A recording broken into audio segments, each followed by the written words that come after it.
Hey everyone, it's Maria Young here, and we are yet again on another plant hunting adventure, and we're gonna be shopping in someone's backyard.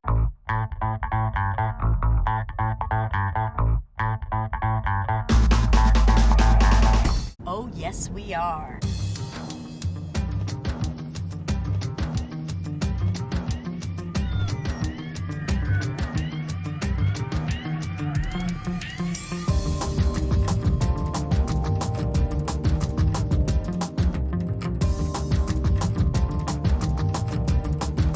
In 2.9 miles, the destination is on your right.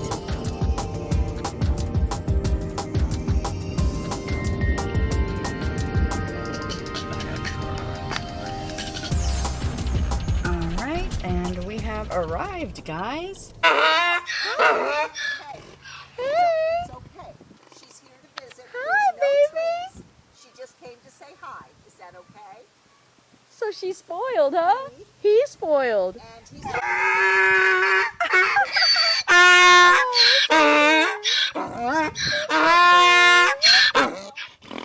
Aw, so he's a rescue. Hi. Oh, you're a sweetie pie. so Miss Dottie. Miss They're all used to Dottie. getting treats. They're all Ah. very friendly. So when somebody comes, they all think they're going to get treats. They all Wow. line up like, hey. Yeah. Really Are you looking for spoiled. your treat? Oh, you guys are so spoiled. Mama spoils you guys. Hi, sweetie. Wow. How old is he? He's 9 months. Oh my goodness, he is a big boy. More cows, 2 mini dog babies, and then mama. But they go up under the shade. And then I've got probably 25 chickens and 4 roos and 2 pigs. Wow. But we love them all. Oh yeah. And I've got an Indian sandhill that lives here too.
Oh, happy day. I am so happy. It was so much fun to go shopping here. I don't know if you can see some of the plants that I got, but I definitely will show you when I get home.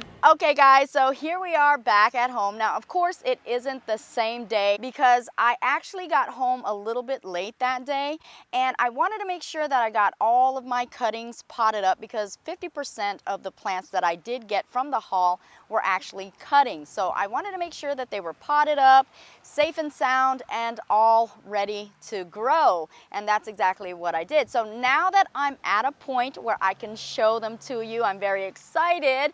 But before I do, I want to make sure that I share with you the story because it really brings about the fact of understanding that you never know what you're going to find and you never know what location you're actually going to find them at.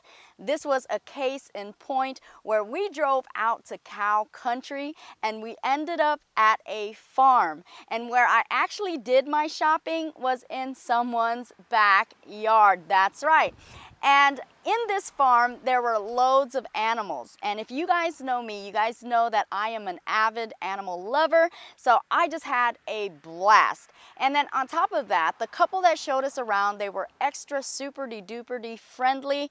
So I gotta tell you, the day couldn't have gone any better. Actually, it could have. I take that back. When I got there, I was a little bit late in the game. She had already had her plant sale, and she did tell me that there was a lady that had came prior that week and actually visited her twice. and spending about $500 each day. That's right. So what she did get was all of the variegated varieties of Aroids and other plants that she had, which of course were the rarer varieties. So actually what I got were the leftovers, okay guys?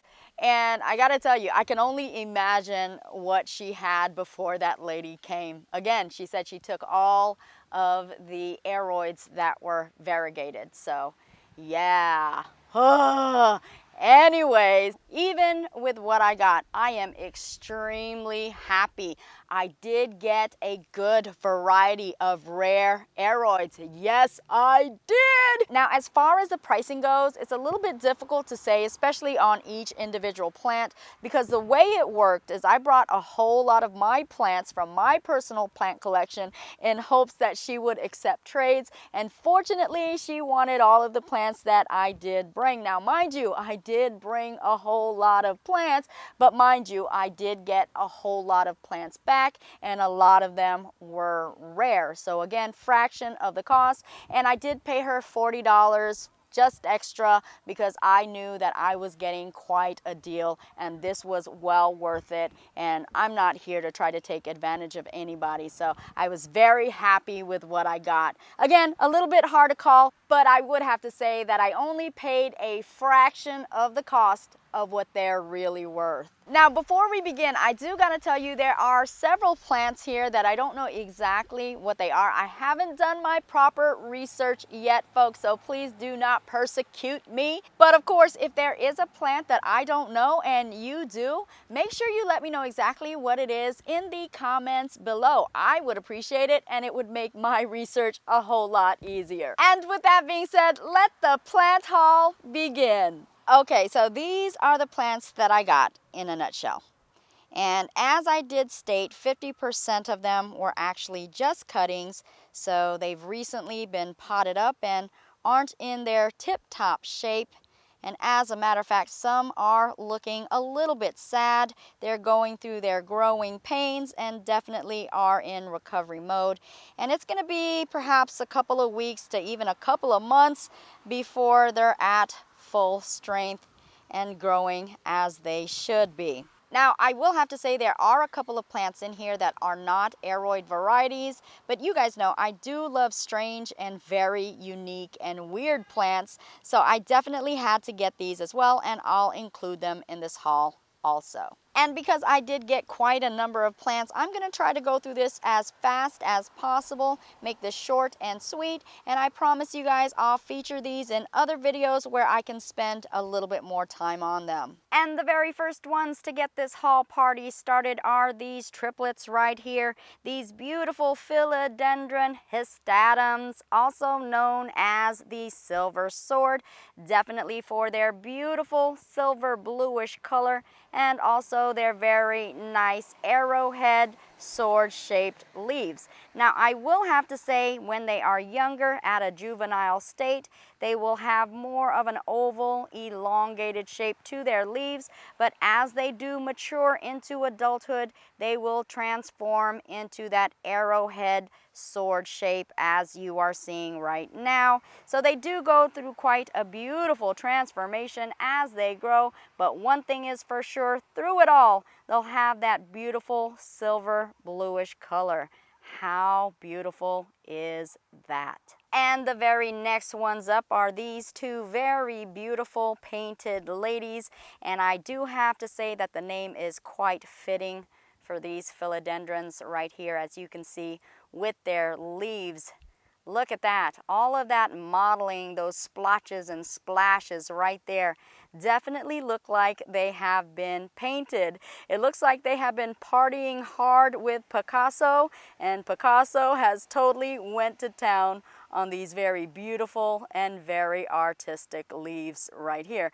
Now, as you can see, as they begin to grow out, this is a brand new leaf right here. It does have somewhat of a yellow orangey color to them, and that is also a nice variation to the display that you're getting. So as the newer leaves come in, it does play a great effect in giving it more of a dimension to their color.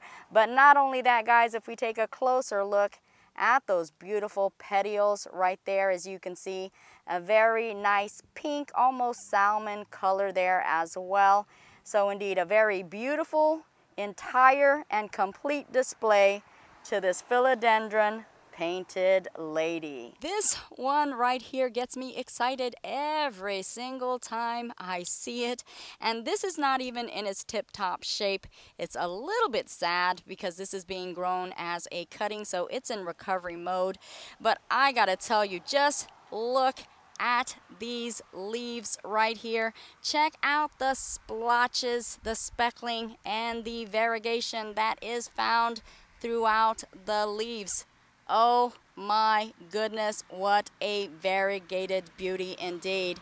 And on top of that, guys, these leaves right here will grow so humunga-dunga. I am telling you, these leaves are known to grow about 2 to 3 feet in length. I have seen it, and can I tell you, it is absolutely glorious, stunning, just unbelievable how beautiful this can get.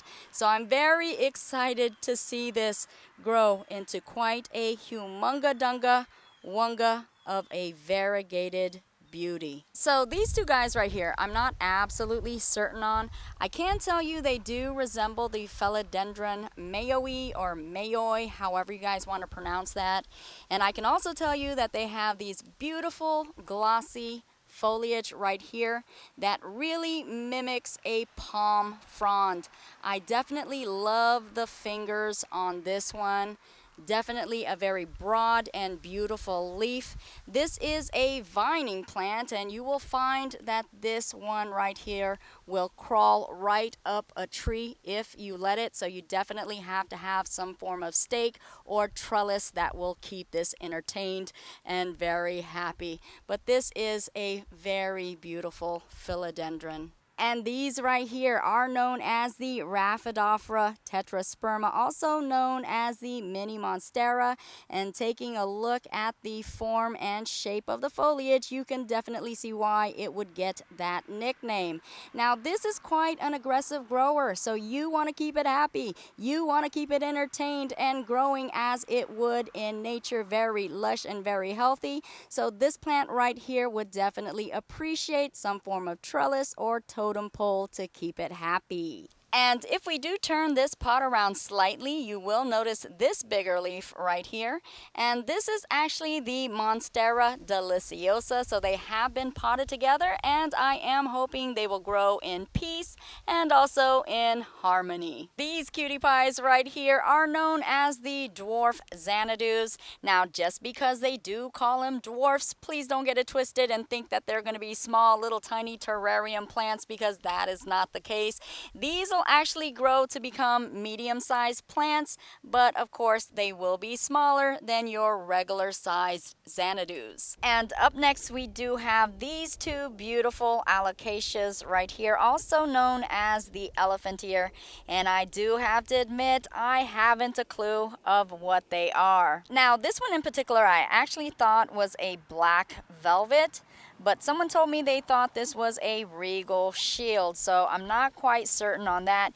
You guys know, as juveniles and when they are in their smaller stages of life, they can go through quite a transformation as far as when they get to the level of full maturity and become adults. So this may still go through quite a transformation.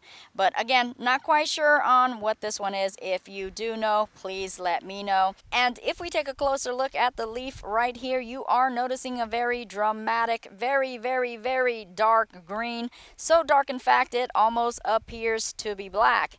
And then in the veining, you are noticing that it is a very light green, offering quite a beautiful texture and also contrast to the leaf. You are also noticing that it does have quite a matted texture, and that veining almost appears to have been imprinted in the leaf. Again, very, very beautiful. And seeing this alocasia from top view, you do have to admit it is quite lovely.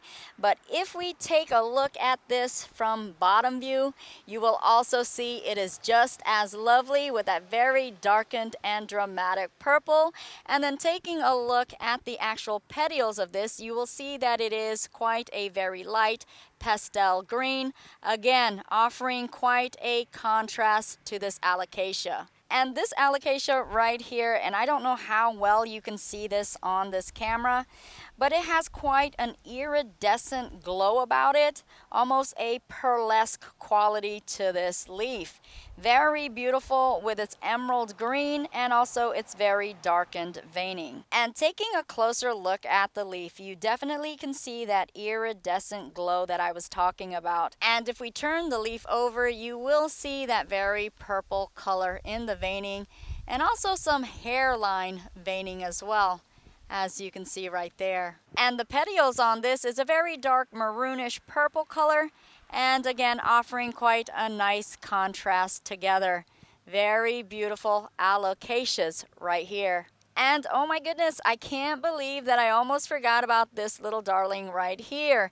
Now, I'm almost a little bit embarrassed to show you this because this is the saddest one of them all. But if you guys know elephant ears, majority of them do like to stay moist at all times and really can't go with too much drying out, period. They don't like to be dry.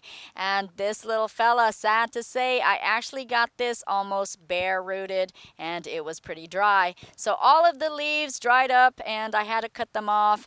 And as you can see right there, let's take a closer look. Can you see it? I am so happy to say that there is new growth coming in. So yeah, we still have hope for this guy. And this one is actually a mojito or mojito, however you guys want to pronounce that. And if you've ever seen the foliage on this, it is quite impressive with all of the speckling and splotches on there and very nice contrast of greens and also darkened maroons and purples. So yes, indeed, this can be quite a flamboyant guy. What we have right here is the Philodendron Brandy Tea, and as you can see, this has a very nice silver overlay, almost holographic if you ask me. And this has the variation of having emerald green, and the newer leaves will actually have more of an olive, reddish, yellowish tinge to it. Again, a very nice variation of greens and that very remarkable pattern right there intermingled with that silver. Very, very beautiful. And this one right here is one of my absolute faves in this haul. This, I believe, is a Philodendron White Knight. And as you can see, extreme variegation. Oh my goodness, with this leaf right here being completely white. So beautiful. And yes, I do know we're not supposed to love fully variegated leaves so much because they are actually weaker. They do not have the chlorophyll needed to photosynthesize and create energy for this plant. But I will have to say, secretly, I still do love the complete white variegations. But you know what? Just as long as you do have a balance and you do have some green throughout the plant, then your plant can still remain healthy. Again, this is one of the most beautiful philodendrons, I do believe, the Philodendron White Knight. Now with these two right here, I am uncertain of what they are. The only thing that I am certain of with these two is the fact they do have these strapped leaves. And this one in particular, I do have to say, reminds me of an anthurium, resembling the Anthurium ploumanii, with the very long, elongated leaves, yet still very broad-faced, and as you are seeing to the side, they do have that lovely rippling effect. And with this one right here, I do believe it is some form of philodendron, as you could see with the very nice shine and gloss to the leaves, also very narrow and elongated, but resembling, again, some form of philodendron. And if you guys know what they are, please feel free to post the names below. And last but never least is this pink princess right here. Very well noted, very popular, and stealing the hearts of so many plant lovers. And you can definitely see exactly why. So with this plant right here, you are seeing a variation and also a contrast of colors with the many shades of different green. You're also noticing that some of the leaves are so dramatic in its darkened color that it almost seems to have a blackened haze overlay. And then you are noticing a variation of this variegated pink, some darker and also some lighter as well. And if that weren't enough, guys, the newer leaves of this plant actually comes with a reddish tint. And also, if we take a look at those petioles, you are seeing that nice rhubarb red in there as well. Again, very beautiful contrast and shading of so many colors, and is why this is so very popular and is considered one of the most loveliest philodendrons. And these very last two plants right here, of course, are not part of the Aroid family in any way, shape, or fashion, but I will have to say they are pretty darn cool plants, and I could not walk away from them because of just how cool they were. Okay, so this one in particular right here is a shrubbery type of plant, and it does remind me of some form of ivy plant with those leaves right there. Now, what she called this one is a parrot plant because the blooms will actually flower in such a remarkable parrot shape. How awesome, cool, strange, and weird is that? Again, I could not leave this behind, and I'm so anticipating the beautiful and unique blooms off of this one. And this particular one right here, she did refer to as the Java grapevine plant right here because of how it mimics a grapevine. And I will show you right here. As you can see with that tendril, or that part that likes to latch onto other plants and structures. So yes, indeed, the Java grapevine right here, which blooms a very beautiful yellow flower resembling a bell shape. So I can't wait for this to bloom as well. And these leaves right here are so beautiful and so glossy. And then if you turn them around, you will notice a very velvety feel to it. And as the new leaves actually come up, look at that. Look how furry. And this one is remarkably soft as well. And thank you very much, next door neighbor who wants to mow while I'm filming. But yes, indeed, very nice velvety feel on this beautiful plant. Oh, and look what I found right here just hiding in the background. I completely forgot about these guys. This one right here is a pothos. I got it for GP because I don't have a pothos, believe it or not. And this right here is actually some cuttings off the Scindapsus pictus, as you can see. Very nice green, and of course those remarkable silver patterns. And guys, going through this haul, I did realize that I accidentally left some plants behind. I'm missing some horsehead, some Adansonii, and also my tapeworm plant, and I'm sure I'm missing some others as well, so I actually have to go back, and I may be coming home with more than what I was missing. So therefore, you guys definitely have to stay tuned, because I think there'll be another haul. And there you have it, folks. That is my mega Aroid haul. Now you guys are gonna have to let me know exactly what you thought of this haul. Also, let me know which plants were your favorite.